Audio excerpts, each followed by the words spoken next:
నమస్తే అన్న. ఆయన సంక్రాంతి సినిమాలు వస్తున్నాయి, గేమ్ చేంజర్ రాబోతుంది. ఒక పుష్ప, ఒక దేవర ఫుల్ రికార్డ్స్ కొట్టారు. అవును. సో మరి గేమ్ చేంజర్ ఏ రేంజ్ లో రికార్డ్స్ పెట్టబోతుంది?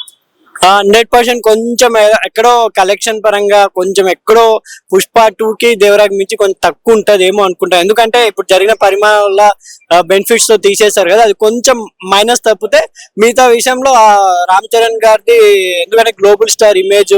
ఇప్పుడు రీసెంట్ గా నెట్ఫ్లిక్స్ లో RRR ది మేకింగ్ రిలీజ్ చేశారు.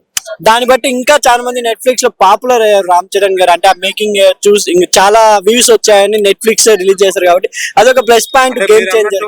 తెలంగాణలో తీసుండొచ్చు, మరి ఏపీలో పవన్ కళ్యాణ్ గారు ఇస్తారు కదా, ఏపీలో అండ్ మన బెనిఫిట్ చేస్తారు కదా. ఇంకోటి ప్లస్ పాయింట్ ఏంటంటే గేమ్ చేంజర్ కి తమిళ్లో కూడా, ఎందుకంటే అక్కడ డైరెక్టర్ గారికి హీరోతో సమానంగా ఫ్యాన్స్ ఉంటారు. శంకర్ గారికి తమిళనాట ఒక రజనీకాంత్ గారు, అజిత్ గారు అంత క్రేజ్ ఉంది కాబట్టి రామ్ చరణ్ గారి క్రేజ్ ప్లస్ శంకర్ గారి క్రేజ్ వీళ్ళిద్దరిది కలిపి, ఇంకా దిల్ రాజు గారు ప్రొడ్యూసర్ కూడా కాబట్టి ఆయన ఆల్రెడీ సంక్రాంతికి విజయ్ గారితో ఒక సినిమా రిలీజ్ చేశారు తమిళ్లో.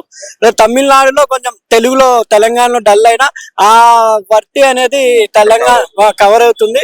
100% 100 కోటి మార్క్ కి గేమ్ చేంజర్ రీచ్ అవుతుందని అనుకుంటున్నాను నేను. అంటే శంకర్ గారు మరి గత సినిమాలు కొంచెం డిసప్పాయింట్ చేసినాయి, మళ్ళీ ఆయన కంబ్యాక్ కొడతారా? 100% ఆ విజువల్స్ అవన్నీ చూస్తే భారతీయుడు 2 టైలర్ కే చాలా మంది చెప్పారు అసలు అంతగా లేదే అని. ఈ సినిమా అయితే టైలర్ లోనే ఆయన అసలు ఏం జరుగుతుంది అన్నారు.